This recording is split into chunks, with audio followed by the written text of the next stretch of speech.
It's Friday. Happy day.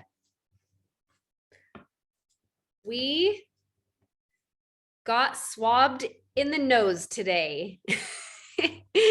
We leave for Mexico on Tuesday. So this will be our last call together until September 16th. We have people scheduled for the 16th and the 17th. I try to send email reminders to our people who have signed up. I'm about 50% good and 50% not good. So, 50-50. But when people don't show up, it works out for those of you who are on the call live, because then I get to pull from you and you get to be coached on the fly, which is fun. So if you are all caught up on our episodes, you get a break for the next week to just coach yourself. And the way that you do that is you can just take a piece of paper and blank piece of paper. This is how I do it. And I just write a C, T, F, A, and then I leave a space because there's always a lot in our action line, isn't there? We want a lot in our action line because it tells us, right? And then R.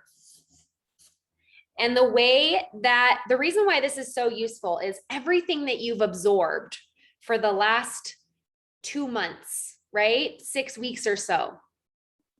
A lot of times we can just listen and listen and listen, and we love it. It makes us feel so good to listen and hear other people coach, and we self-coach ourselves when we're listening to other people be coached, right?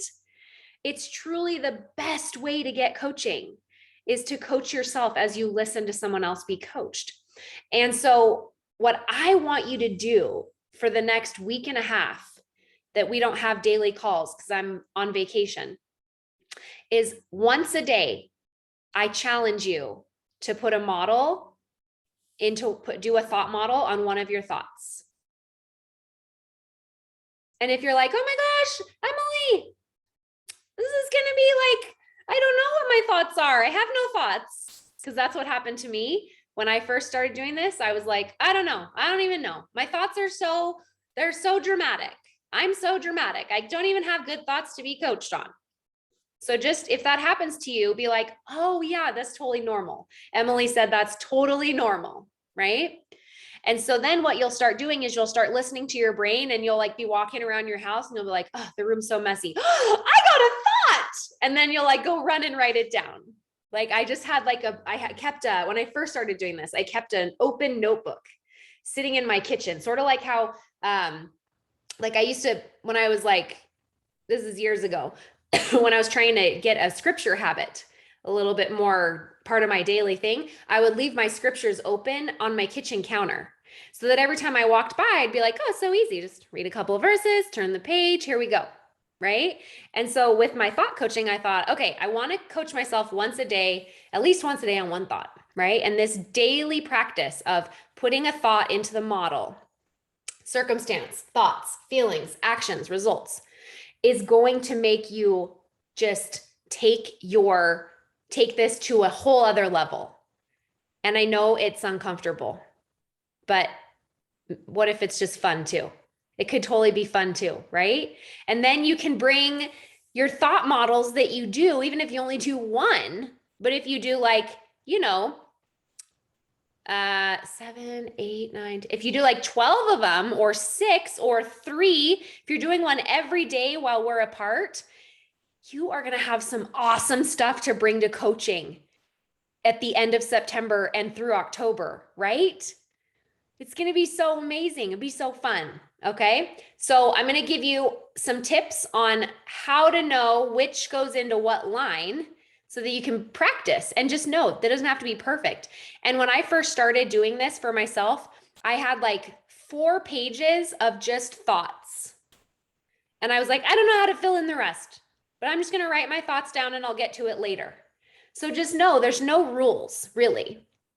And you can just, even if all you did is write down one thought a day and you're like, it's too much, Emily, it's too intimidating, I can't fill out a complete model, then you're going to have like 14 thoughts written down. So you could like be coached 14 times. Wouldn't that be awesome? It'd be so awesome. So we're just going to be aware of our thoughts and write thoughts down. And then if you want to like take it a step further, put them into a model. And your model, it can be wrong. Like you can bring me a model and you can be like, it's all wrong. Like in your mind, it could be wrong. And then you can say, okay, so this is what I had for my circumstance. This is what I had for my thought. This is what I had for my feeling. This is what I had for my action. This is what I had for my result. And then we can put it through like the litmus test. And we can look at it and we can be like, oh, is that a circumstance? I feel lonely? Or is that a thought? Or like we can like play with it. And I'm so excited to do this with you when I get home. So I hope that you'll do it because it will enhance your experience and understanding and everybody else's too. Okay, so how do you know if it's a circumstance? A circumstance, I'm going to write in a different color pen because I don't think the purple or the magenta is going to show up as well. So I'm going to switch to black. I'm too close for missiles. I'm switching to guns. Name that movie. Anyone? Anyone? In the comments? Just me? Am I the only one that knows it? Okay, I'm going to give you the answer now. It's Top Gun. The greatest movie of all time, besides Dirty Dancing. Okay, perfect. I'm glad some of you are like, what? What's that? And others of you are like, your mom let you watch that racy show? Okay, so the circumstance is neutral. It's where all the boring facts are. It's where all the boring facts are, okay? It has to be something that can be proved in a court of law. There's no emotions here. There's no opinions here. It's just like the super boring stuff. There's nothing juicy. If there's ever anything juicy, we know we've moved into the thought line. So a thought is where the juicy stuff is, the juicy drama.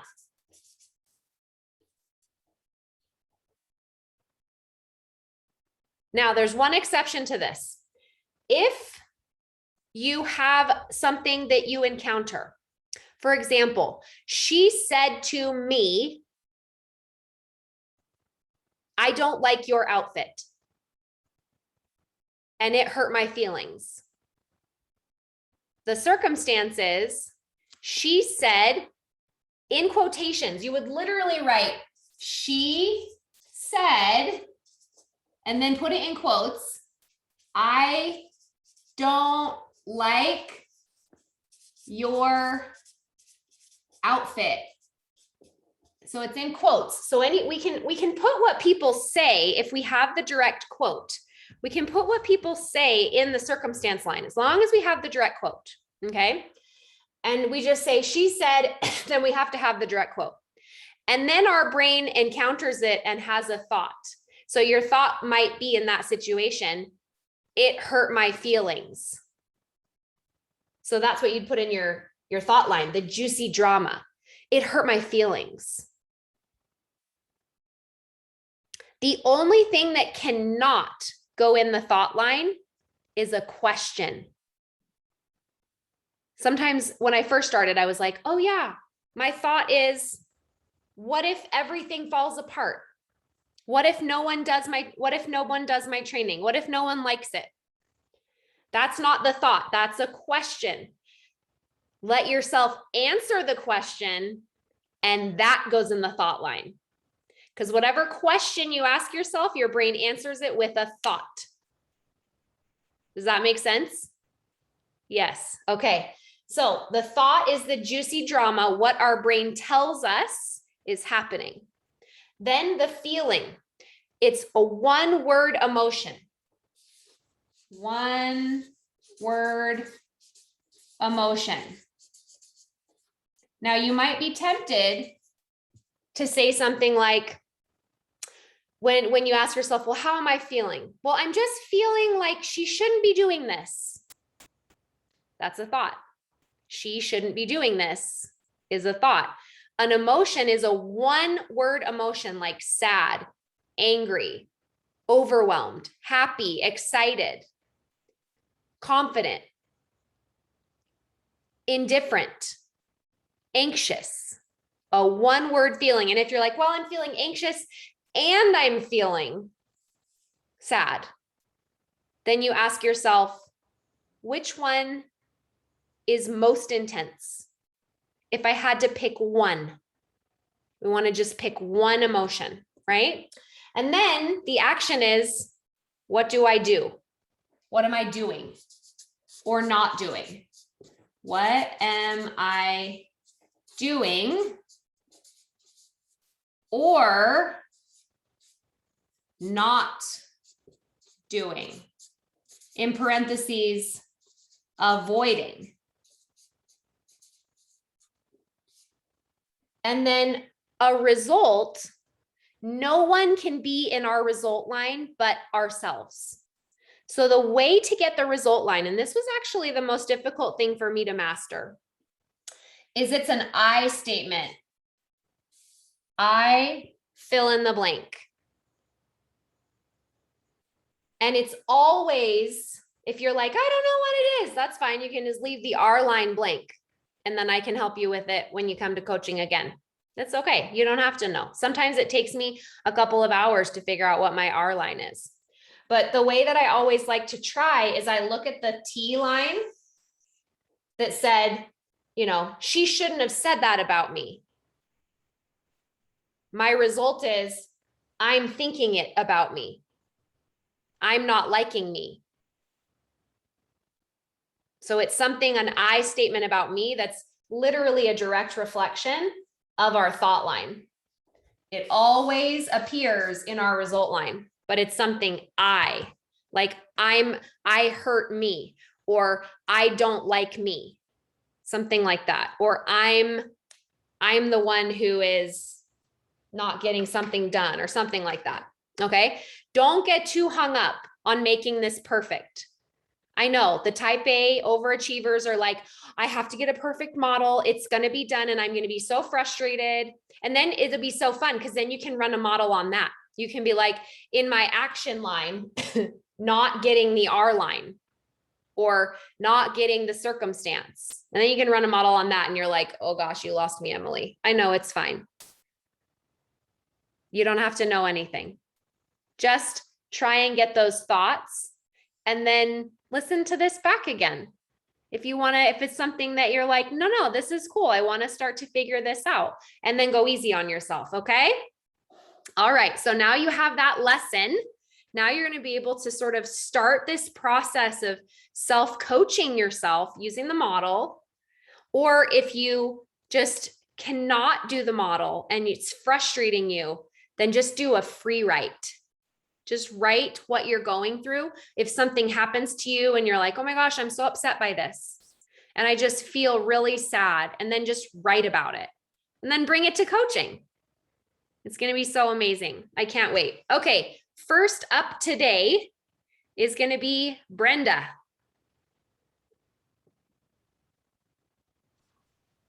Of course it is. You're ready.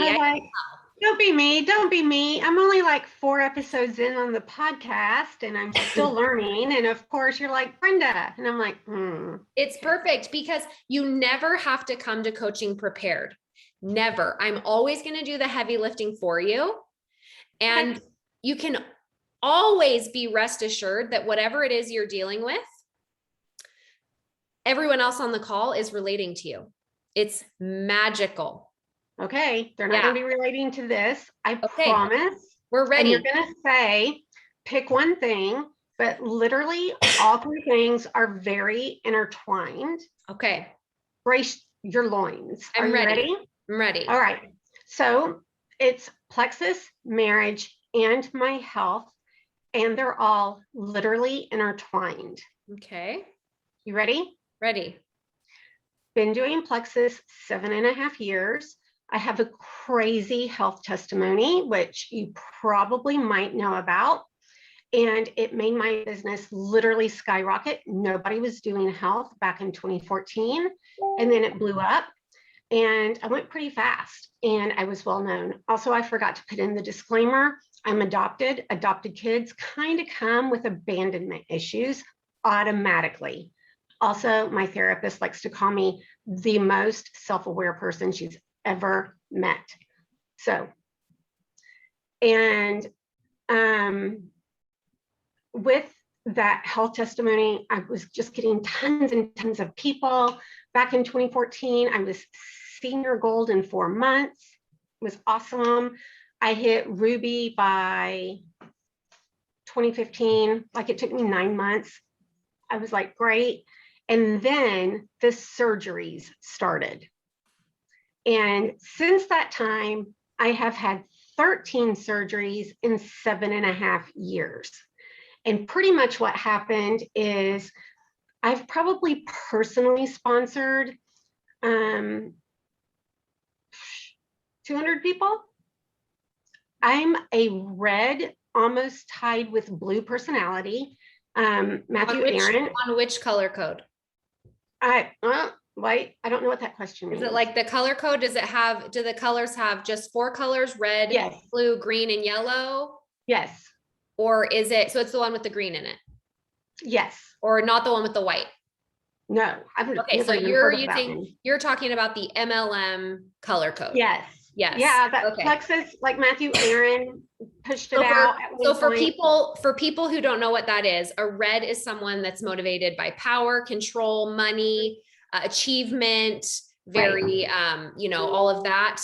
And then a blue in that color code is fun, travel, fashion, life of the party, social, all of that. Okay, go ahead. So I'm a red, almost tied with blue. I'm very self-motivated, but I tend to gather yellows, which a lot of times tend to be followers. Yeah, which would mean someone that is motivated by service for others, and they like to be led, or we're just speaking in this particular color code. There are other ones, but doesn't matter because they all really just describe the traits of it. And really, this is just to give Emily some backstory really quickly. And what's so fun about this, you guys, and Brenda, you're going to see this, or maybe you already know already, is Brenda thinks she's telling me all these facts about her, but really she's just giving me a bunch of thoughts, right? Right. Yeah. I mean, I know that's what I'm doing to get you in my mindset. And I love it. Keep going. Right. And so, and a little bit more backstory is I've been doing online socializing for 22 years. And Facebook happened to be the place where all these different places merged. And so I had a team literally scattered around the United States. I have them in Canada. 2015 rollout. Oh my gosh, I lost a huge Canadian leg. I had somebody in England, and then we quit shipping to England. Like, there's been all of these issues, but what really happened was the surgeries.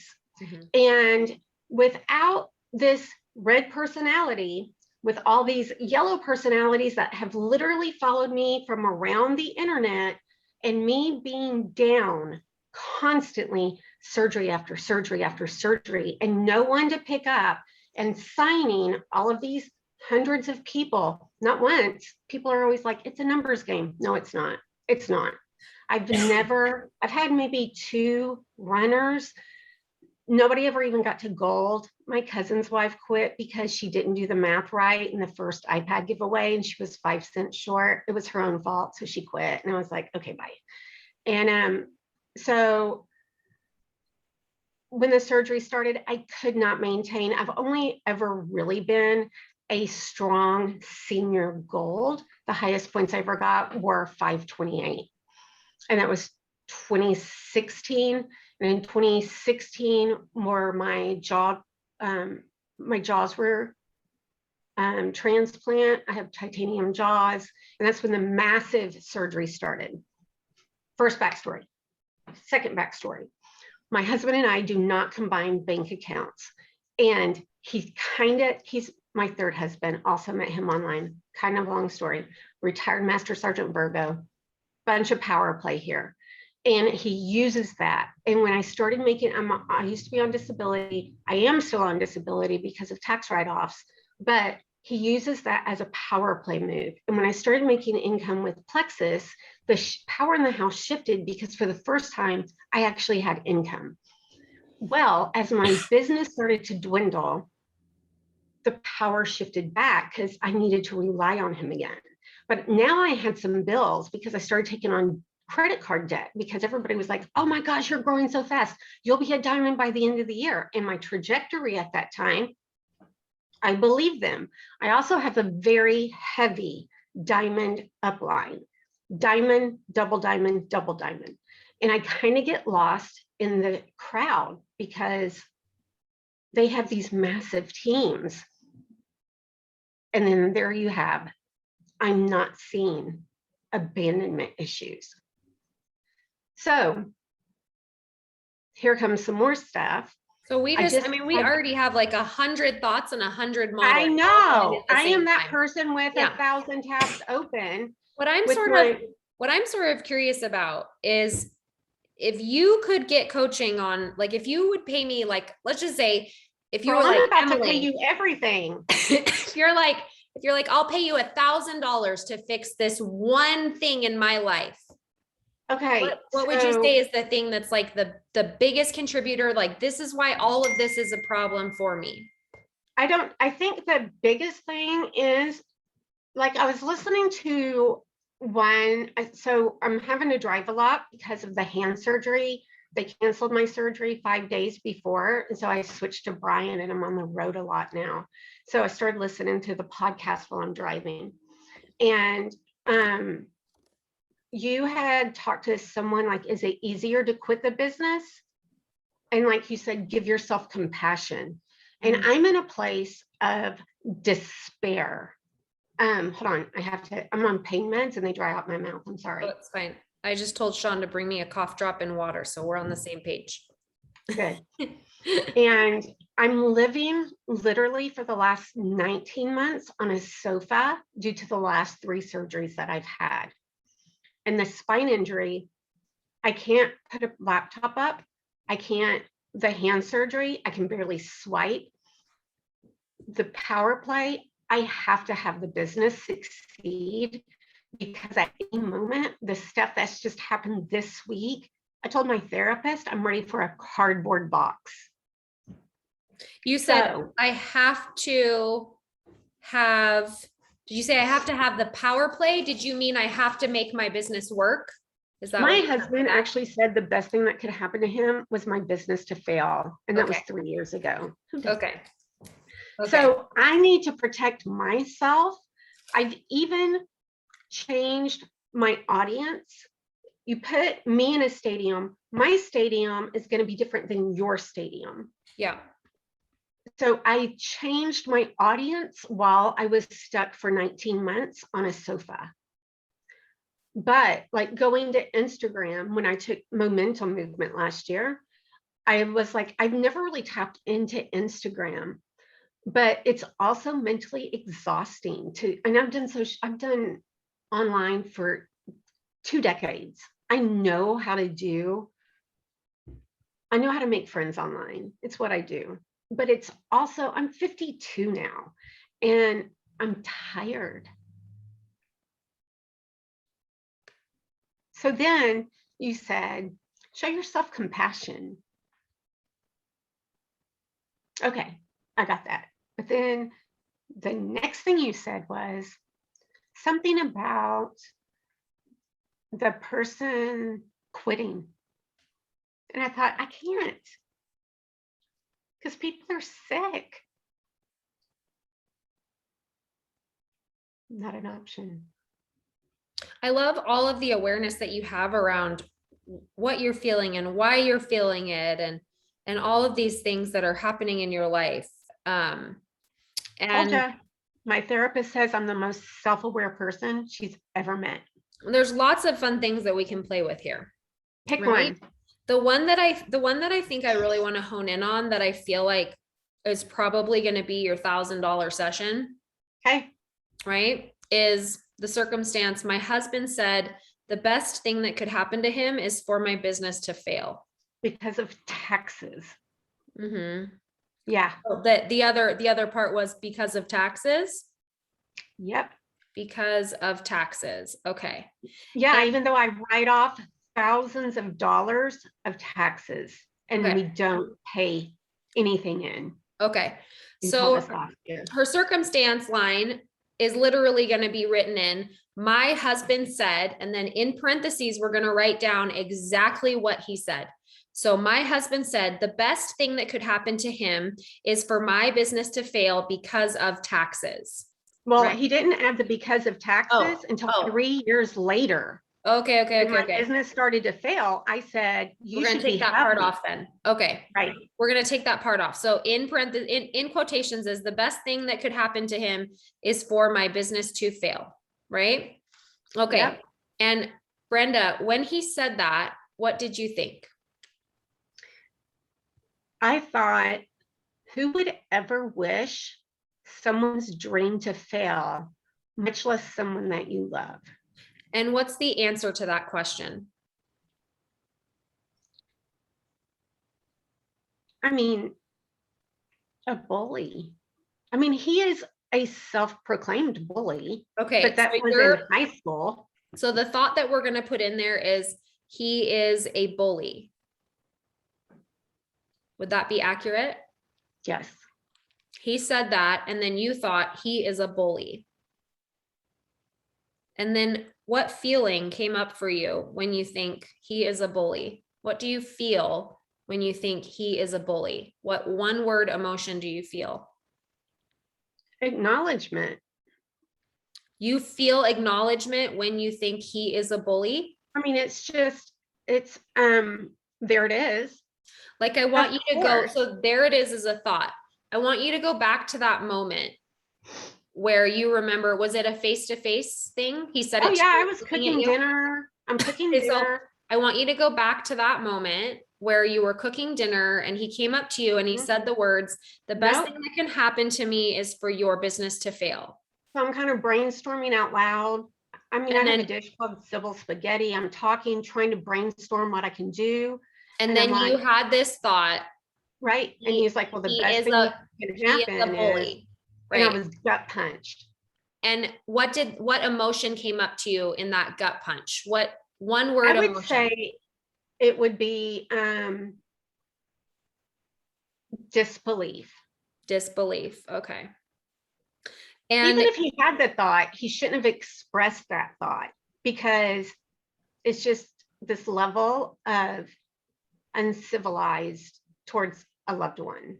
well, it's kind of interesting here, because that puts us into a totally different model, because he shouldn't have thought that, or he shouldn't have expressed that, is another thought, right? And that's going to bring a whole other set of emotions.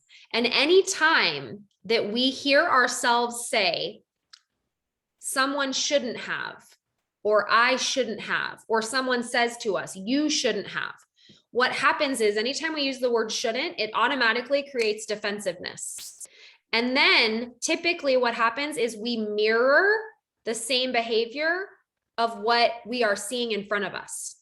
Okay. Well, see, I don't. I refuse to mirror that behavior. And it's not relevant to what we're doing here, but just as like a teaching thing for the group, that's something to be aware of when that word shouldn't comes up. But I want to take you back to this moment where you thought, you're standing in front of you're standing in front. He says to you, the best thing that could happen to me is for your business to fail. You think he is a bully, and it's like a gut punch.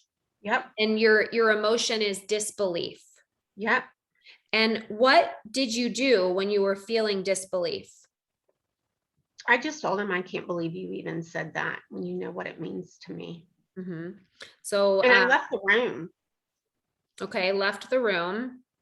I've taught my children that the only way that you can handle bullies is to remove yourself from their presence. And if you can't remove your physical presence, you consider the space that they're in as empty. But I could remove myself from his presence. So I left the kitchen because I was cooking dinner. I turned everything off and went into my office. And he followed me. And when you went in your office, what did you do? I cried. Anything you didn't do? Well, actually, we kind of got in a fight because it brought up taxes. Did you avoid talking to him when you felt disbelief? No, I talked to him. But I when said, you left I the told him, room, I can't believe that. I can't believe what you said. No, he followed me. And then he followed you. But when you were in that disbelief, were you saying anything else, or were you just walking into the room and letting thoughts go in your mind? Oh no, I just walked out of the room and then he Okay. followed me. So avoided talking while going to office. Okay. And then what was going on in your head when you were walking into the office before he did anything else? You went into the office. What was going through your head? I know you said you were thinking about like, I teach my kids about this. I teach my kids lesson about this. Like, this is what you do when you encounter a bully. Well, And were you catastrophizing anything? Like, were you thinking nope, about like, I'm not going to be able to stay with him? Like, nope. this is an out for me. So we're both on our third marriage. My first two husbands and I did not fight. And like my first husband, we fought towards the end. My second husband, 2 fights ever. Rick and his first 2 wives, they had screaming fights. And so when we first got together, I would try to engage and try to explain myself whenever we would fight. But then I realized he can't even hear me. He's just screaming. He's just fighting. So I just learned not to speak. And so I just disengage. So that's where I was, at a place of disengagement. And I don't want people to think, I mean, although he did hurt my feelings, I was hurt, I was in disbelief. This is my life. He knows my health was transformed. More than the money, my whole thing is people need to be healed for me. And it's always about the stupid taxes with him. And so I was just flabbergasted. That's the word. Flabbergasted. And so that's what I was just really focused on, was that disengagement, because I knew if I started talking to him, I would start crying. And I hate it for people to think I'm crying because they've hurt my feelings. But a lot of it was also, how could you take something that is so precious to me, that has meant so much to me, and want it to literally die? I used to be legit crippled with canes and walkers and wheelchairs. One of the things that I think is super powerful, I mean, obviously this is a very memorized model, right? Like I have models like this with people in my life as well. And you can tell me details. You can tell me exactly how you felt, exactly what you did. You're feeling all these emotions again right now because you're going through it again with your mind, right? Well, it was a big moment. Right. And so when he said those words to you and you thought, you know, he's a bully, you were at first in disbelief. Right. And that's when you left the room, you walked to the office. Right. You were saying things to him, like in your mind, you were just like, not that this is bad or good or whatever, but a lot of judgment of him, judgment of self, a lot of he shouldn't be doing this, or this isn't what someone does. This isn't the right way to act. Like all of that, validating yourself for leaving the room in your mind. Like, this is what you do. This is what I've taught my children. Cried, avoided talking to him while you were headed to the office. And also one of the other things that I notice here, and this is not a bad thing or a good thing or whatever. It's just a thing, right? It's totally just something that I'm observing here. And of course it would be here, right? But a little bit of like victimizing of self here. Like, he's doing this to me and he is, you know, he's acting this way and that's what's putting me in this position, right? Right. And of course you would feel that way in this situation. It makes sense, right? Right. And one of the results that I see from this is you sort of disengage from yourself. You think you're disengaging from him, right? But one of the things I see is I'm disengaging from me. And where I'm picking up on that is when you said, I didn't want to cry. I don't want to cry in front of people because they don't want them to think that they hurt my feelings, right? And that's in a totally different model. It's a totally different thought. No, I don't mind crying in front of people. I didn't want to cry right then. And right then, right. I didn't want to cry right then, right? And that's sort of like disengaging with self, and not saying that you should or shouldn't, just an observation of what your brain did in that moment to sort of protect itself, right? It was like, I don't want to cry in this moment. Right. Because I don't want him to think that, you know, he hurt my feelings or whatever, right? And so one of the things that I want to empower you with is no one can hurt your feelings. The only thing that hurts our feelings is the thoughts we have about anything. Right? Like, think about it. Right. If someone does something, I have a thought about it and then I get a feeling, right? So it's not like when I have someone on my team that says to me, Emily, you're always on your phone. I think, oh, I shouldn't be. They're right. I make it mean that I'm on my phone too much, and that's bad, and something's gone wrong. Right? And then my feelings are hurt because she shouldn't be telling me. She shouldn't have an opinion about my life. Right? Now, she didn't hurt my feelings. Who hurt my feelings in that situation? You did. I hurt my feelings with the thoughts I had about it. Right? Well, and she could have also just been stating a fact. You made a judgment. It was a thought. She was stating a thought, and it was she was my circumstance, right? She said, you shouldn't be you're always on your phone. I had a thought about it that, oh my gosh, you don't know me, you know, then defend myself. Again, defense comes up oftentimes when someone tells us we shouldn't be doing something.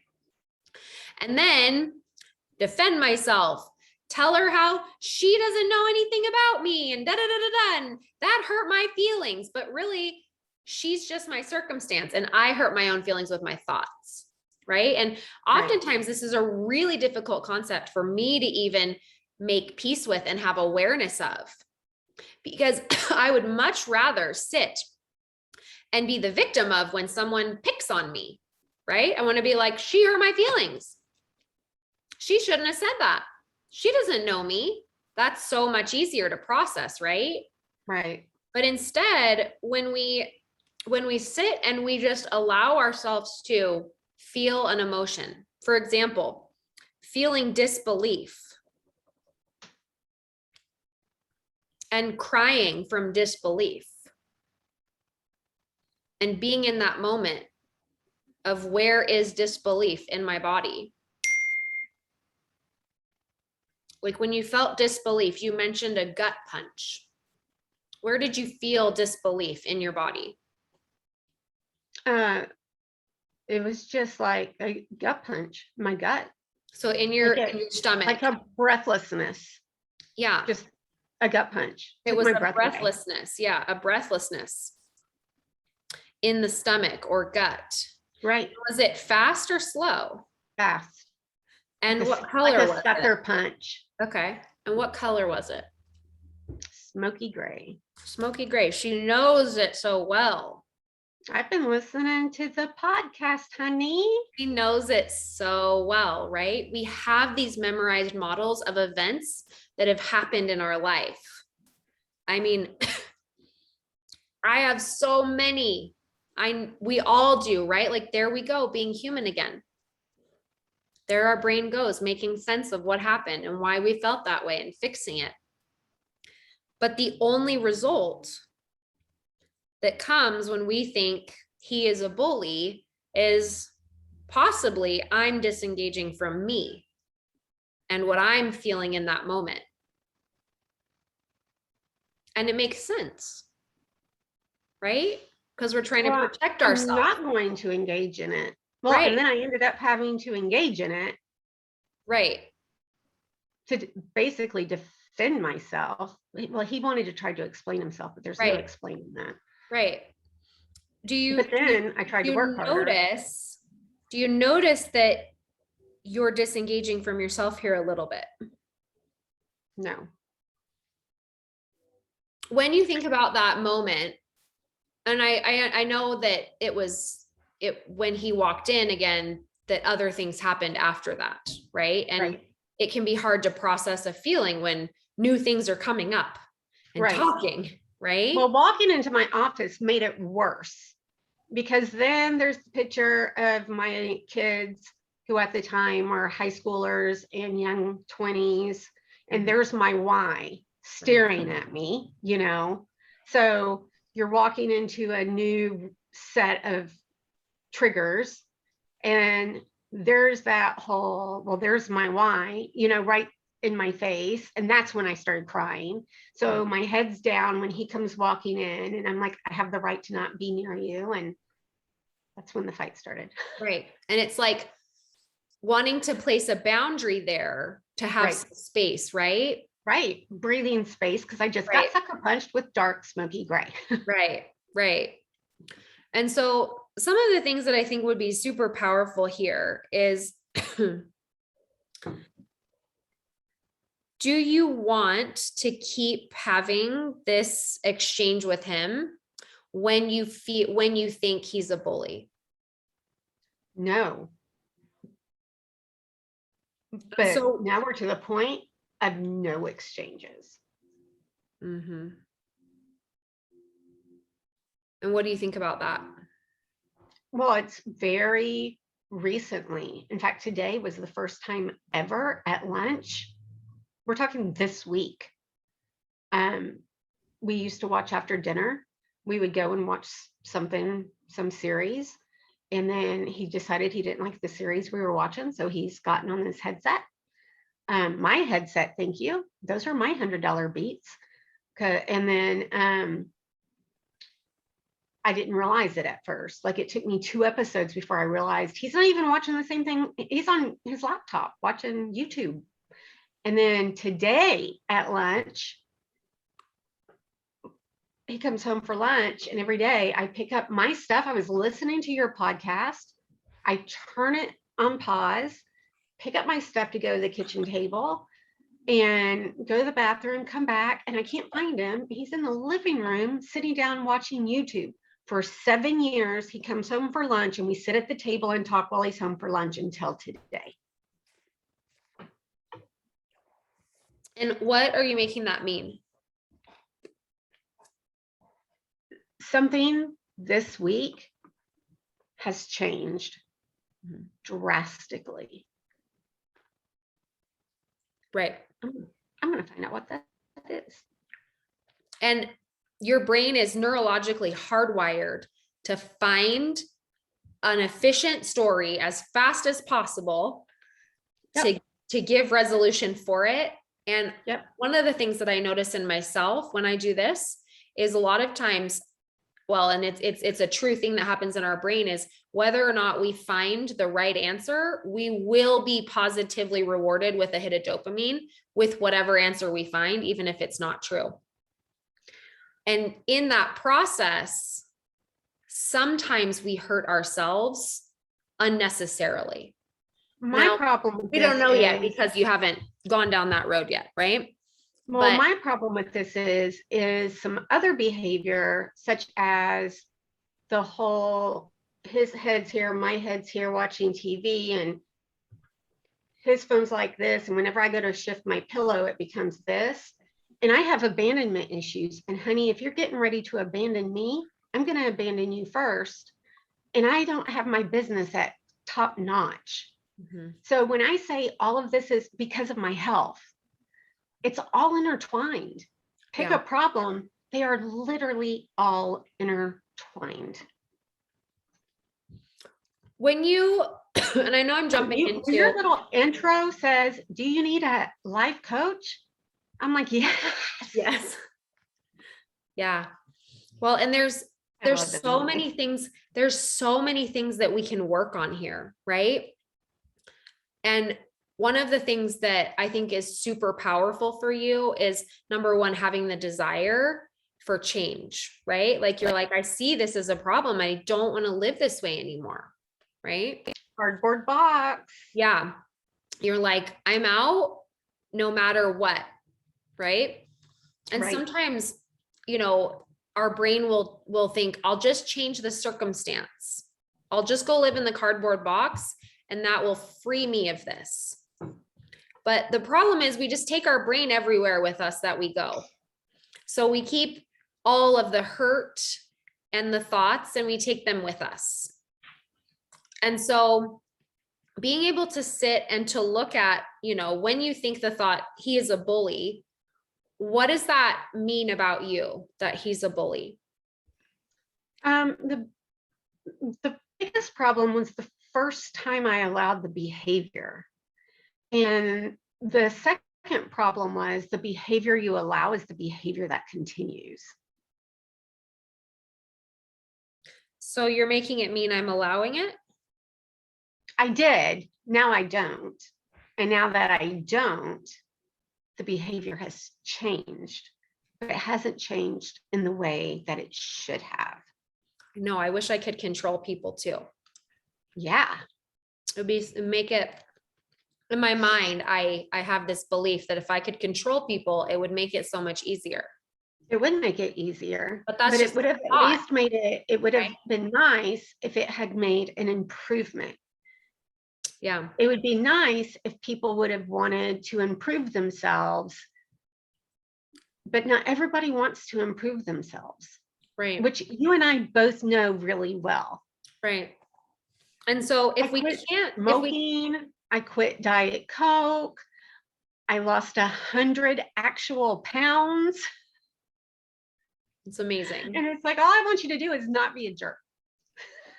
Well, and if we could control people, we wouldn't have any of these problems, right? Right. But really, all of these, like your husband is just your circumstance. I know. And then when you encounter him, you have all these thoughts about him, whether it's he's a bully or what kind of person does this, the kind of person that doesn't care for others. You know, it's always about the taxes with him. Like anytime that your brain encounters him, it is grabbing all of these thoughts about him. And whether they're true or not. Me, it's not others. It's not others. Like even my children say. Right. And but just when we look at just you, right? Which makes it insulting and brings up abandonment issues. Mm-hmm. Right. And it's a trigger for all of that for you. Right. Yes.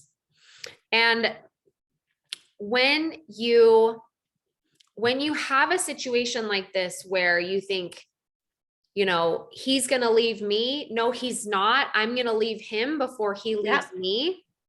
Yeah. It creates pain. Yep. And it's all coming from this thought. Because our feelings come from our thoughts.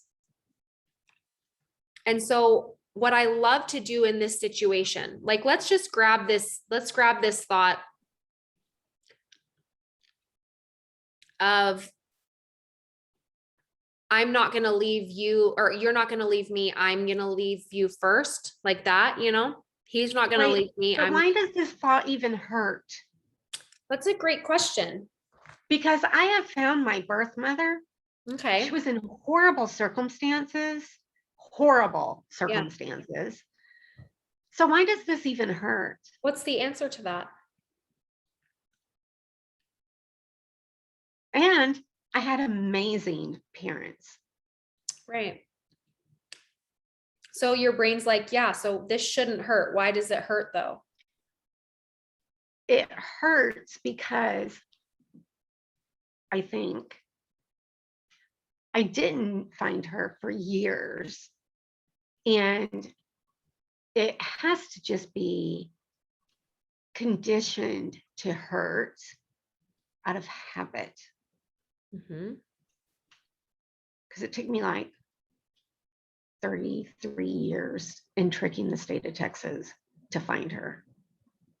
So if it only hurts because your brain is conditioned to hurt. Right. I mean, I still don't know who my biological father is because neither does she, but she actually didn't even abandon me. I was kind of taken. It's kind of thing. Kind of interesting, right? Like, I feel like you just had this incredibly brilliant thought. Right. Is why does it hurt, right? And this is what's so powerful about looking at our models without trying to fix them, is she is being curious about her own belief here, right? Like, she showed herself compassion, and now, Brenda, you're showing yourself curiosity. And this is the first step in healing. Because when you ask yourself the question, why does it even hurt? Like, my prefrontal cortex knows that, like, she didn't even leave me. I never even got abandoned. I was actually taken. And it's well, like, I mean, she did give me up in a home, but I wasn't, she was 16 and she thought she had a boy.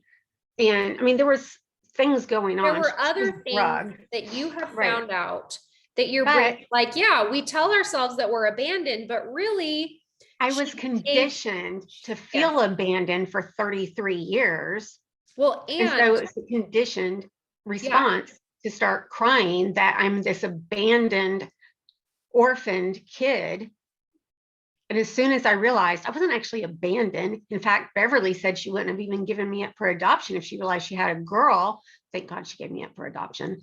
And instantly, the tears I felt dried up. It's kind of fascinating what our brains do, because in our mind, we have this story that I'm abandoned and it's a bad thing. But then in the same sentence, you're like, thank the Lord she gave me up. Because I've always said that. That's why I wanted to find her. There's this thought error happening in your brain, right? Oh no, I've always said I wanted to find her to thank her. Right. But there's still this underlying issue of like, but I was abandoned. So we have this, and that's your lower brain talking to your higher brain, right? Yeah.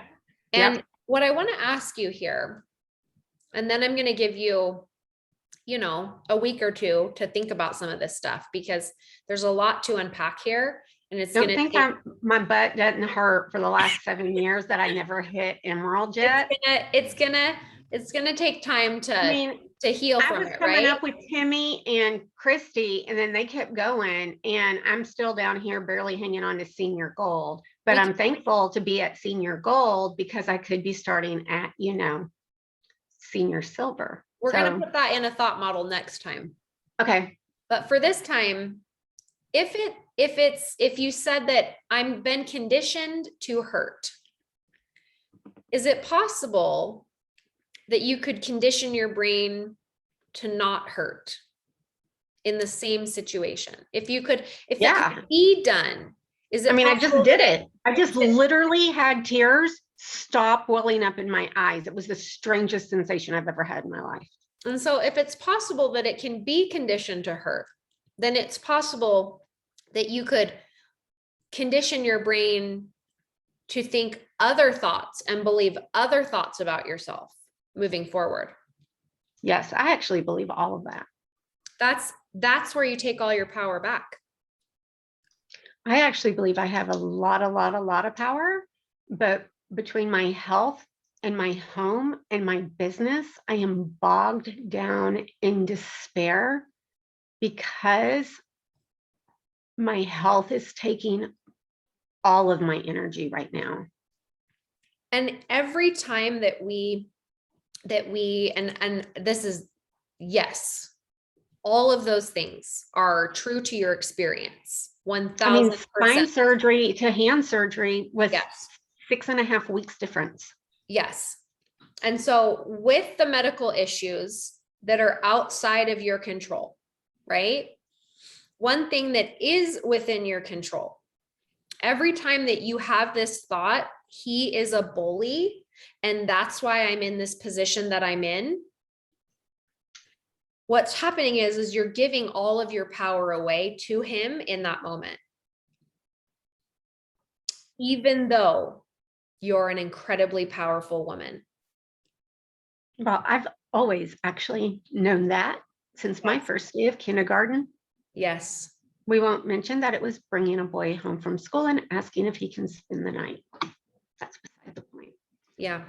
So should I use this opportunity where he's using the headset to literally not even engage with me to watch TV, to just come over here and work on my business at night whenever it was time for us to be in together time? I mean, I think that that's for you, only you know the answer to that question, right? The problem is, like right now, just sitting here, my spine is on fire. Yeah. This is that conundrum I've just been in. Where do you want to work at night? Or do you want to just sit on the couch? Do you want to just work on the couch and watch TV in that time? Well, I can't sit up and work. I can't lay down and work. Okay. So whatever I do, I have to do through pain, which is why everything's been suffering. Right. So my whole point would be, if you're going to disengage from me, I'm going to disengage from you even further. And what I hope to help you see is that in your result line, every time when you pick that is, I hurt me. Right. That's what I'm asking. Is that being petty? Is it? Well, my first ex-husband, like, who was dead and I didn't do it, had a phrase that I've actually kind of embraced and it's worked for me. And I can't tell you what it is because it has some bad words in it. But if you want to play, we can play. And I usually win it. But it's basically, let me give you a dose of your medicine and let you see how it feels. And I'm going to teach you some empathy. And we cannot make anyone feel a certain way. Well, I like to take the high road. I don't want to become that person because then I'm not true to me. Right. Right. And I think the thing, like where you're going here with this curiosity of yourself, where you were like, and why does it hurt? Right? Like, why have I been, right? Like, I feel like the only way to solve for this problem here is we have to be curious about why you believe what you believe and if you want to believe it anymore. Right. Because you know what? If we want to continue with the whole TV thing, why does that even matter? Well, I think letting yourself go there and say, what is truly bothering me about it? What am I making it mean? I mean, if he wants to do that and put the headset on, then I'm just going to do what I want. Yeah. I mean, it's a little insulting to me because that was the one thing we did. Well, the lunch thing and the after dinner thing, it's a little insulting because, well, it's a long story. But you could even ask yourself, like, if our marriage was perfect and I thought everything was perfect about our marriage, would that even bother me? I don't even expect perfection. I would take 25%. But like just being curious about it, right? Like pushing yourself to be curious about it. If our relationship was exactly the way I wanted it to be, right? Like this is an exercise that I did with myself last week, because I have a relationship in my life where I want that person to act a certain way and they don't. And so I wrote down a list of everything I wanted them to do and be without holding anything back. That's a long list. Like, it took an entire page. Then I went on to a second page and then went on to a third page. Wow. And so I want to challenge you to do that this week. I want you to please don't give it. I mean, I guess if you want to give it to him, you can. It's your, my first thought was, I never planned. hold a pen right now.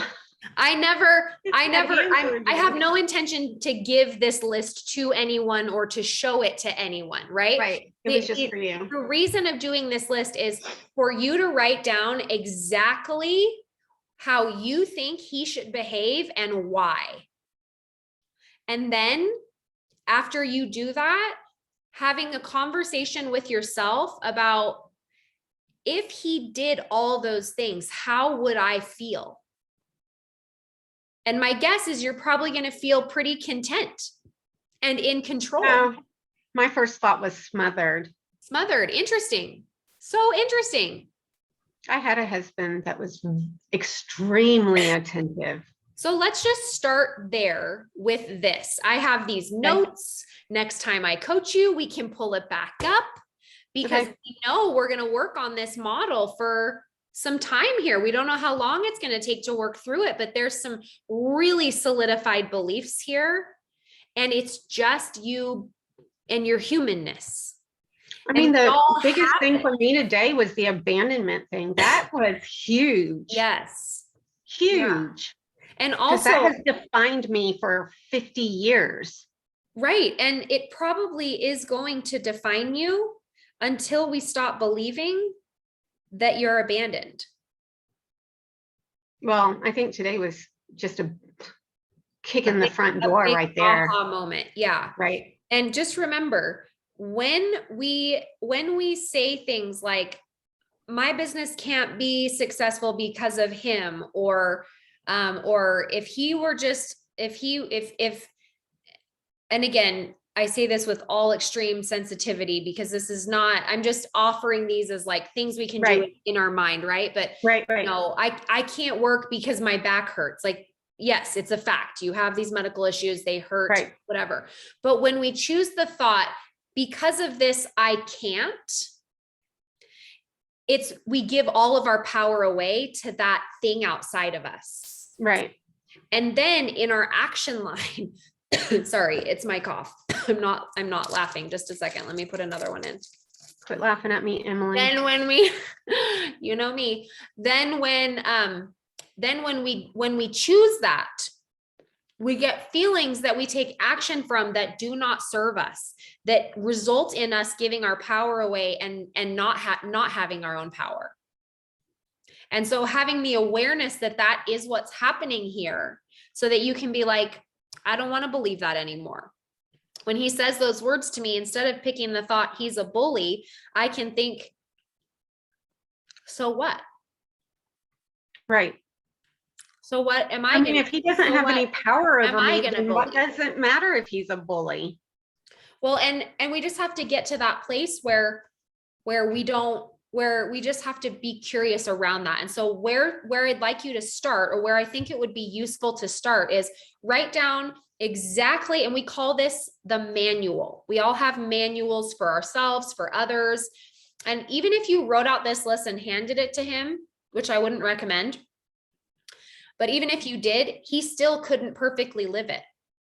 Well, yeah, I mean, there's no way, right? And but he would write a list for me too, and I probably wouldn't even want to see it, because he has a manual on you and you have a manual on him. I am not living up to his expectation for sure. Yes, and I am gonna, in my email next Friday, instead of the recordings, because we'll get recordings today, and then I have a teaching video that comes with it today. But next week we won't have any recordings. I will just have a teaching video for you all on manuals, and what a manual is, a relationship manual, and a little tip with it. Because when you start realizing that you have manuals for other people and they have manuals for you, and you don't have to behave according to their manual, and they are not going to behave according to your manual. Wow. There's a lot of freedom that comes from that. And a lot of processing that we do because of it, right? So your goal for the next week and a half is to write down exactly what you wish he would do. I mean, be as detailed as you possibly can. I need a week and a half to write it down. That's fine. Yeah, probably so. Maybe longer. We don't know, right? Well, so you just write it all down. Yeah, you write it all down. Oh, well, you could even like voice text it into something because you can't Right. write. But Right. you could just voice text it out in a note on your phone if that would Well, I be think I'm actually going to try to write it. It's probably good hand therapy, but also totally very up to you. journal-like Yes. Yes. journaling is so Yes. therapeutic. And Yes. And so little so hand in doing therapy. that, when you finish it, I I think I'm want you going to to burn then it, ask yourself the question. You can burn it, that's fine. like let it go, like release it into the Yeah. universe. There you go. You're going to know, like, ask yourself some questions about it first, though. Be Right. like, and if he behaved in this way, would I be happy? Probably not. Because Right. who is responsible for your happiness? Me, myself, and I. That's All it. three of those personalities. But right now, you're giving all of your power away to him and being like, and this is just what I'm observing is like, if you weren't this way, I could be more successful. If you weren't this way, I could be happier. And you know that's not true. But there's some of that coming up in what your brain is doing. I actually do think it would actually be true. It have could be. support. It could be. We don't know because we haven't done it yet. I guess. And it will never be possible to know. I mean, to have all of that would be written down, of course not. But to have someone supportive, someone loving, Right. someone to actually want to be with you. But what's Of so course. powerful for you is that all you need to be happy is you wanting to be with you. Oh, absolutely. And you know that and you understand it. I actually do like myself. Yes. Thank goodness. But some people don't like themselves. right.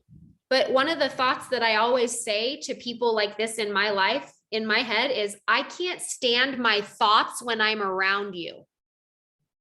You know, some people are like, oh, good line. Hold on, I'm writing that down. It's not me, it's you. And I'm like, no, it's not you, it's me. I'm writing that down, literally. I can't, like, I did a post about it on my Instagram handle. If you're not following me there yet, I am at Emily Gibson Coaching. Oh, I of course follow you. Okay.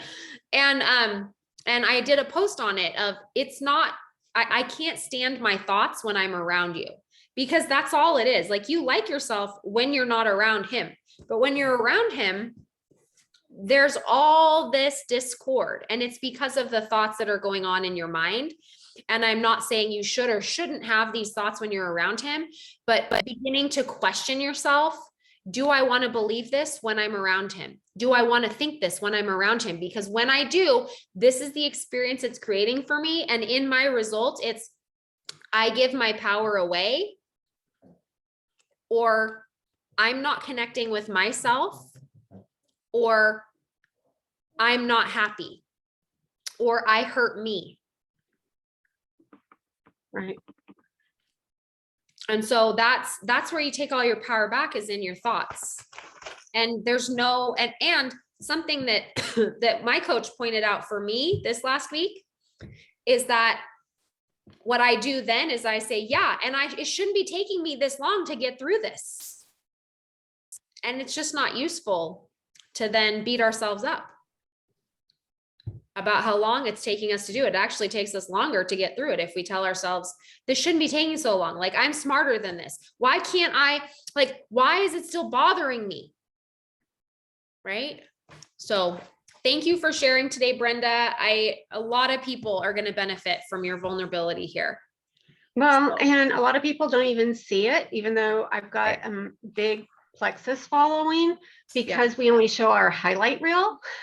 Right. And you know, that's what we love about that's what we love about thought coaching, right? That's why we all love listening to these, is because you get to see what's beyond the thought, what's beyond the highlight reel, right? Right. And this is going to also give them a little bit, since you honed in on this, it's going to give them maybe a little something different that they might be relating to that doesn't have anything to do with their team or their business. Well, but it's all intertwined, like you said. It is very intertwined. I love it. All right. Yes, thank you, Brenda, so much for your breakthrough and the help. Thank you. You are so welcome. Okay. We have time left. We're going to coach Abagail. Abigail, do you want to unmute yourself? Hey. It's your turn. Okay, well, look, I didn't even know there was a podcast until last 2 days ago. So I'm very much not prepared. Also, I'm not going to put the thing on right now because I'm breastfeeding. So sorry. Oh, totally fine. And again, you never have to be prepared. You can show up to this and not have anything prepared, and I will do all the heavy lifting for you. So don't ever feel like you have to be prepared. Well, Trisha just told me that you were doing this, so I hurried up and I signed up because I've been having major anxiety. So I was like, okay, I'm doing this. And then I found out there was a podcast. And then when she started with, I listened to the podcast, I was like, oh no. I was like, I didn't even do that. No, you don't have to. So, You don't have to. You don't have to at all. It's just something fun to do if you want to like get more, you know? So I'm so excited for you. And how old is your baby? I have a 1-year-old who will be 2 in December, but Arthur is 14 weeks now. So I nursed all my babies, so I know how that goes. He's my Plexus baby. This Plexus is the reason why I get to breastfeed this time. So that's amazing. That was my result too. I'm so happy for you. Thanks. Okay, I only had it for my last one though. Okay, tell me a little bit. Tell me what's going on and what can I help you with today? Okay, so I have done all the legwork myself to get to senior gold. Last month, I did not re-rank senior gold, and I knew that was going to happen because most of the people that I'm dealing with right now are just not consistent. So they're moving their dates back. It's not just that they quit. It's just that they're not doing what they're supposed to be doing. So that's frustrating. But I need this business to work. And so far it has worked really well. When I first started, I mean, I was signing like 20 to 30 people in a month, but that slowed down because I'm more in like a warm market. And now I'm needing to get more into finding people that I don't know, like from Instagram. And I have major anxiety about messaging people. I actually bought or joined y'all momentum movement thing, and I didn't do it. I'm kind of embarrassed now. I didn't do it because I'm just like, I don't want a cold message at all. And I had major anxiety about it. So give me one. Sorry, somebody's here. You're fine. Don't worry about it. But so yeah, I have major anxiety. Major. One of the things that we had just had a retreat for 80 women this last week. And in my breakout session, I talked about how the reason that I am where I am in my business is because of cold messaging and posting regularly. And I know that there are feelings around cold messaging for a lot of people. And I had a lot of them myself, right? And so one of the things I want to ask you is, why do you not like cold messaging? Like, what's the thought about it? He was good. He just ate. He just woke up. I just picked him up because he was sleeping. So have a good weekend. Gonna get back to us in a minute. I can tell. Somebody came to her door, I think. Hey, sorry, I have a daycare. Okay, no, it's fine. So what? So when you sit down and you think, I don't like cold messaging, right? Mm-hmm. You don't like it. You said you just don't like it. I don't like it. I have major anxiety about it because. Why? Tell me why.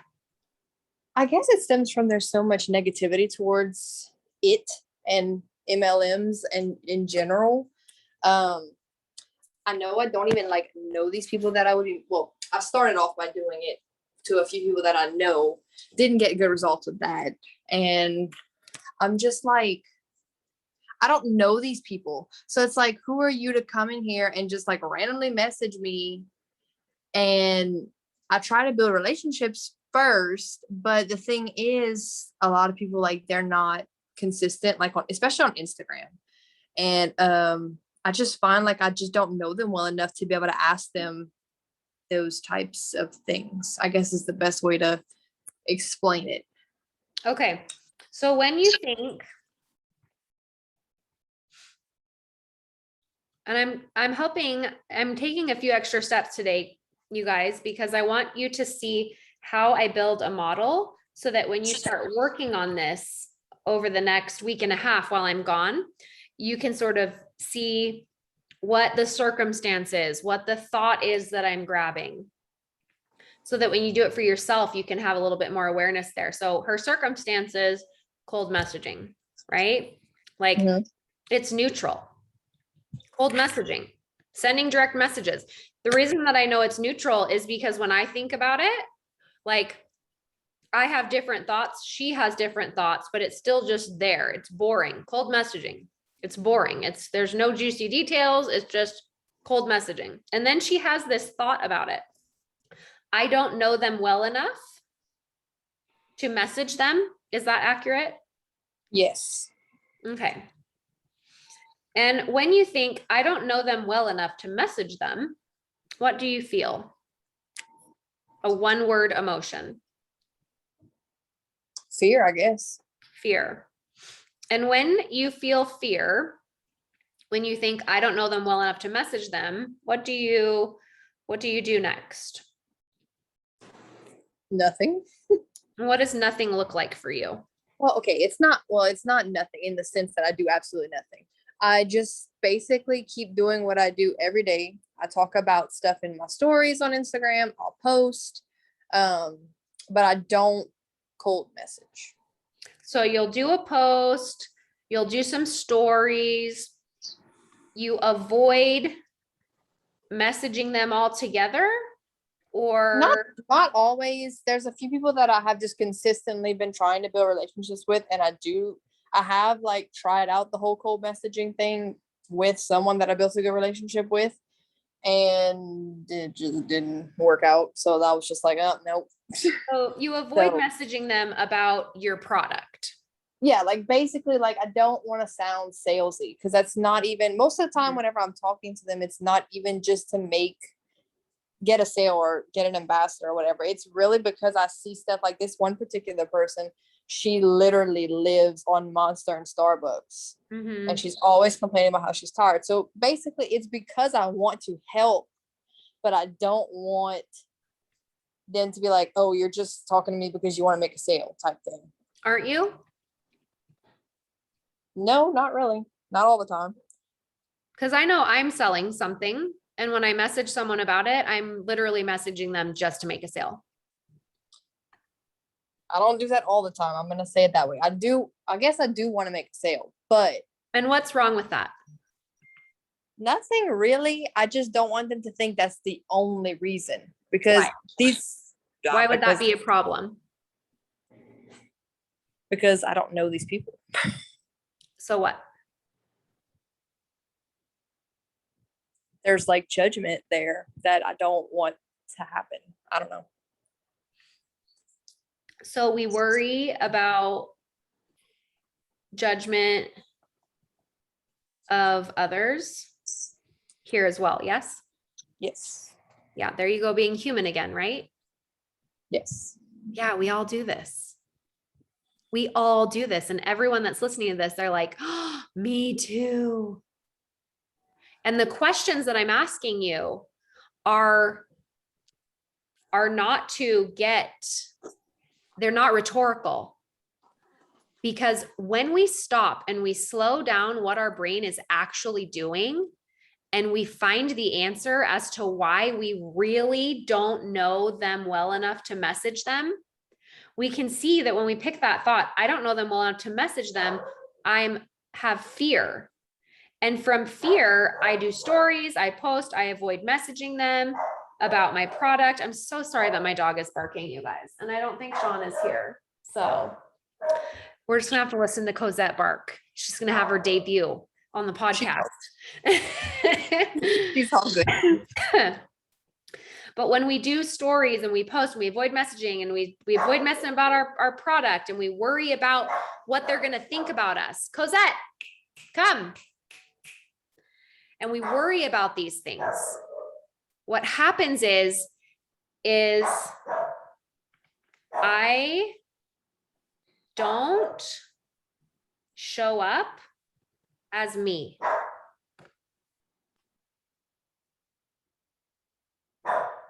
Do you see anything else going on there as your result?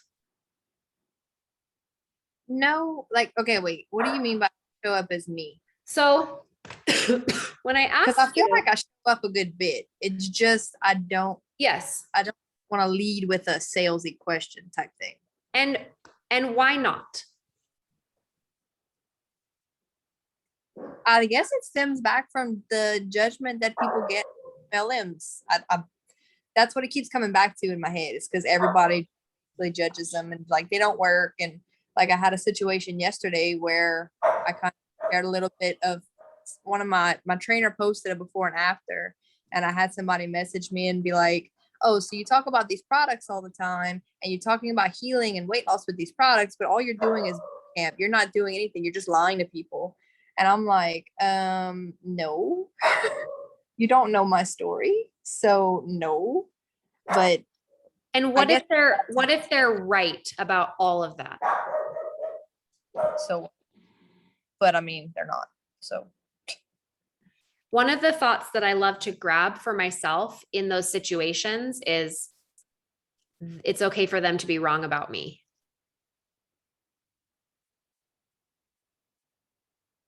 Yep. Because a lot of times when we start entertaining these thoughts of someone said that, you know, those MLM things, someone said that those MLM things and they're all a scam and da da da da da and whatever else you said. In that moment, when we defend ourselves, oftentimes it's because in our head we're going like, oh, maybe they're right. But I'm going to prove to them that they're wrong. And what I want to encourage you to do is question yourself and be like, maybe, could be, but that's not how I do my business. But I don't even have to convince them because it's okay for them to be wrong about me. What's coming up for you about that? Kind of like, duh. Like, why I guess, like, why am I stressing out of it so much? Like, so this is great because you just naturally went to curiosity of yourself here, which is what I teach, right? First, give compassion to yourself. Like, of course you'd feel this way. You never planned on doing an MLM, right? No. So of course you feel this way. And then curiosity, it comes next. So why am I letting this upset me? What is wrong with it? Like, what's the answer to that? Nothing really. Well, your prefrontal cortex is like, yeah, there's nothing wrong. We know that.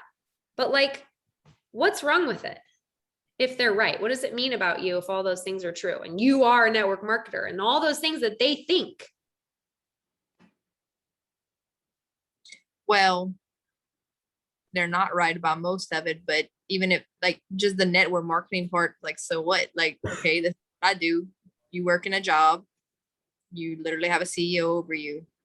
It's the same thing. Yeah. So do you want to believe those things about network marketing that those people said? No, not really. It just like, I really don't know. Like, I start sending messages and I erase them like all the time. Like, I'm just like, nope, not gonna do it. I can't do it. But I guess that's because you're worried about making those things true in your life. Right? You're like, oh my gosh, I can't send the message because I don't want to be in that group of those people that are the bad network marketers that someone believes, but I don't want to be in that group. So I'm not going to send the messages because I don't want to be categorized in that group. Yeah. Yeah. Like that's what's going on in your brain, right? Yeah. Because like you scroll through Instagram and you see people that literally talk about cold messaging and that's not the way things are done anymore. So I guess like I've been putting that into like a bad category. Do you want to know what my thought is on those people that say that? Sure. They never got to the top of any network marketing company. And I would love to see their credentials, because anyone that's at the top of their network marketing company is going to tell you that the way they got there is by cold messaging people and following up in direct messages and posting regularly. It worked in 2015, it worked in 2016, it worked in 2017, it worked in 2018, it worked in 2019, it worked in 2020, and it's still working in 2021. It's also what I did to be a top-rated podcast on our debut day, to get 500 people to listen in one day. I cold messaged everyone I have ever known in my whole life, a copy and paste message, and then I sent them a voice message. It took me 12 hours. Because direct messaging moves the needle. So what if it doesn't? Like, what if I literally spend 12 hours cold messaging and get like not one person interested? What if because I know I do it too. Yeah. People What if that happens? Then what? What does that mean? It didn't work for me, or just keep going. I don't. Like, you could choose the thought, it doesn't work for me. You could. Do you want to choose that thought? In my head, I'm like, just send the messages. And even if they don't answer, they might be looking at you and eventually they'll come back to you. But do I just keep finding people and just keep doing it, even though I'm not seeing results from it? Like, that's like, because I have tried it, not with that many people. It was like about 50 and I've gotten nothing. How do you know if it works or not? Well, for me, at least answering me would be a sign that it would work for me. It's kind of interesting when we do that, because we're relying on someone else to prove our success when we do that. And in that moment, we're giving all of our power away and putting it in their lap. And we're saying, I'm only successful if you respond in this way.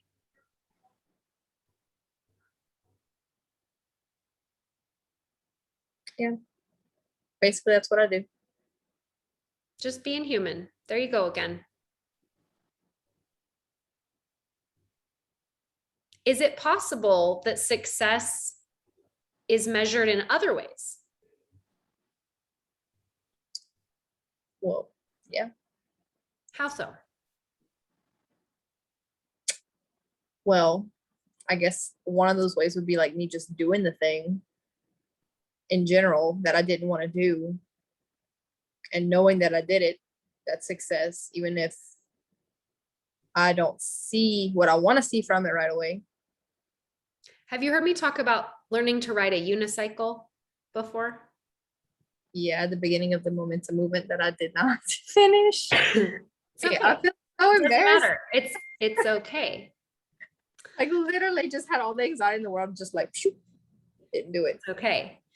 What I want to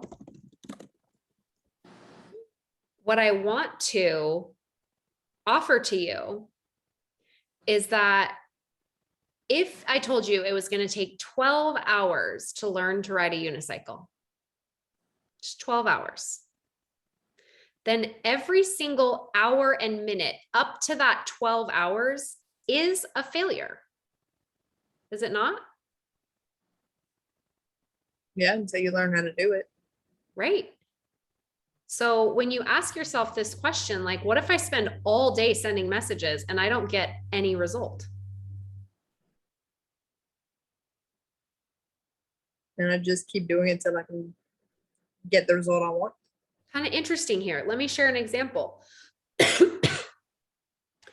The day that I launched my podcast, Apple Podcast was not updating any comments or the reviews. It showed 0 for 12 hours.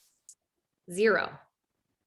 And I had nothing to measure if my launch was a success or not. And I went to lunch with a friend and I said to her, you know what? I don't have anything to show for what we did today, but I know that hundreds of people listened and loved it. And I don't have anything to show for it, but it was a total success. Like what we did was perfect execution. I could feel it and I have nothing to show for it. And at the end of the day, I went to bed and I was like, that's such a bummer that like nobody's comments saved. But I'm so proud of what we did today and how exciting it was. And then it wasn't for 3 more days that they all showed up and I was like, oh, that's so cool. But I didn't register my success based off of the comments and the ratings. And the reason the reason why I want to point that out is if you continue to seek validation in what is defined success based off of how other people respond, you will continually be disappointed and unfulfilled.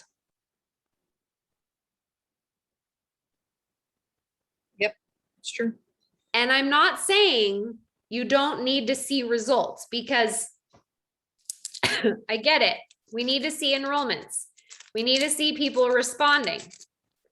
We need to see our points going up to rank up and hit the next rank, and goals are important. But when we do them from a place of, I'm just going to have to keep doing this until people start responding and then I'll know I'm doing it right. When we do it from that place, we're always going to end up feeling dissatisfied and doubting ourselves on if we're doing it right. Because right now you're like, yep, I'll just do it, but I don't know if it's working.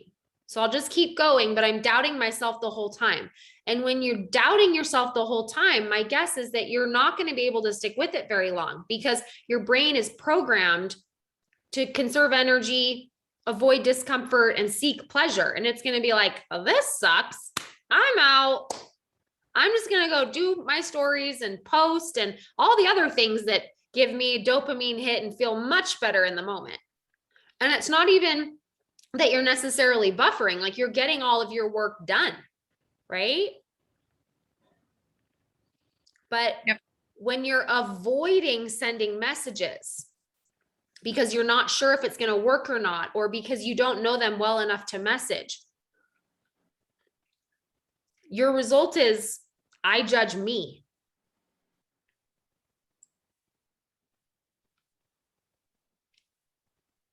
Because you're worried that they're judging you. Yep. What do you think? That's exactly what I've been doing. Isn't it crazy? Yeah. Do you want to keep doing that? No, I don't. What do you want to do? I want to just go try it and see what happens after that. And just say that I'm successful in doing that. But your brain's going to be like, you're a liar. Because you don't believe that yet. Right? Oh, the success part? Yeah. I don't truly believe it yet, but I'm going to work towards it. Right. But we don't believe it yet. So we're like, if we tell ourselves, I'm a success, keep going, we're going to be like, lies. Well. So this is where we can like start with compassion, right? And we can come up with something that's like, yeah, I don't know them well enough to message them, which means if they think I'm a network marketer, I'll never see them again anyway. Yeah, probably so. right? Could that also be true? It could. And so sometimes if I'm trying to like move in the direction of believing something different, I'll tack on something to the end as like a bridge to walk across. Because my old thought, it's there and it's memorized. And it's like, yep, I'm afraid of X, Y, and Z. I don't know them well enough to message them, which is nice because if they ignore me, I don't ever have to see them again. Yep. And when you think that tied on to the end, what do you feel? It's not as bad. What comes up? What's the feeling that comes up when you think, which is nice, because if they ignore me, I never have to see them again. What feeling comes up? Relief. Relief.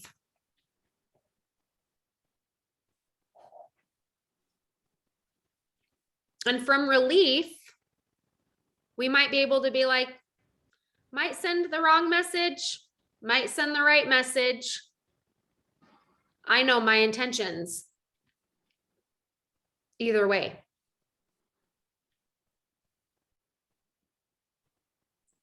Yep. You like that one? Yeah. Write it down. Might send the right message, might send the wrong message. Either way, I know my intentions.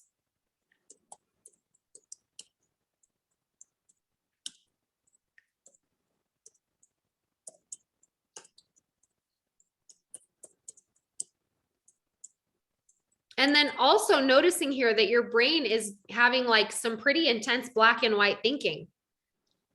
And I'm encouraging it a little bit, but I want to, because I'm trying to help you move from one belief to the next, right?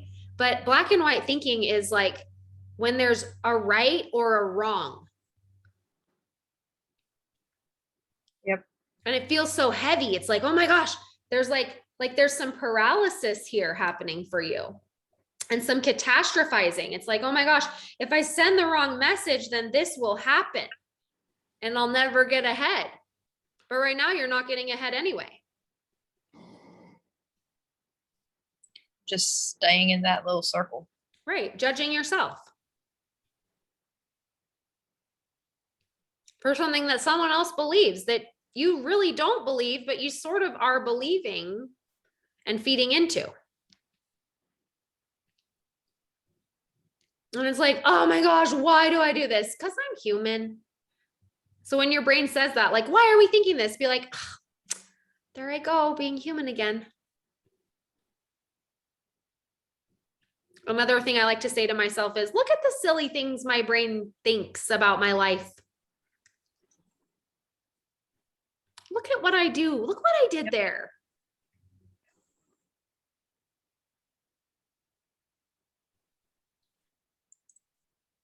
Yeah. Compassion, then curiosity. Why am I doing that? And sometimes your brain might be like, because you're so weak, and be like, yeah, sometimes. Human.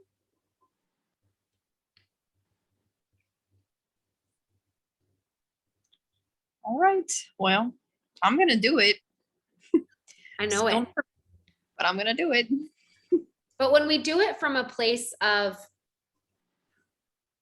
changing our beliefs with more compassion for ourselves, more curiosity from ourselves, what you're going to start to see is you're going to start to change the way you think. Because I remember when I used to have these fears around cold messaging, and I would sit and I would think, oh, why can't this just be on the shelf at a store so I could just go buy it there? I don't want to have to do network marketing. And then I went through a phase where I was like, this is the best thing ever. I sell this, I make money, I sell it and I make money and people buy it for me, but I don't want anyone to know I'm trying to sell them something. I don't want to be that person that's like, salesy. And then now I'm at the point where I'm like, I want all your money, all of you. I'm selling something. I hope you buy it. Here's why you need to buy it. It's going to make me money. I'm going to show you how to make money. It's like the best thing ever. Do you want to do it? And some people are like, no. I'm like, cool. What about you? And sometimes I cry about it still because I'm human. Right? But when we change these beliefs in ourselves, when we begin to realize, like, I'm actually really proud that I sell something. Totally selling it, trying to sell it to you. I want your money because I want to redo my bathroom and the outside of my house. And there's nothing wrong with that. No. But if there is in your mind, then that's where you get to go have curiosity around. Why is there something wrong with it if I'm trying to sell something? What's wrong with that? And let your brain answer it instead of being like, nothing. That's the right answer I'm supposed to give the teacher. Be like, what's wrong with that? You shouldn't sell things to people. Why not? Because it's wrong. Why? Because you should go get a real job. What's a real job? Go work 9 to 5 somewhere. Pay to put your kids in daycare.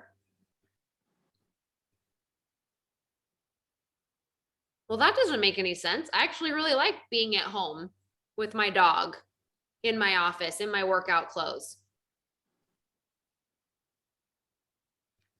Is it possible that that's a real job? Maybe. And just like let your brain do that. But we're always like, oh, we have to give the teacher the right answer. And I'm not even talking about me. You're the teacher. Right? Yep. Yeah. Super powerful. Abigail, you did so good. I can't Thanks. wait to see what you do with this. Okay. Write these things out and then come back to coaching, and you can listen. You can go back and listen to all the episodes up until now. Well, thank you so much. I You're appreciate so it. welcome. Okay, guys, we are going to take a break, but you can catch up on all.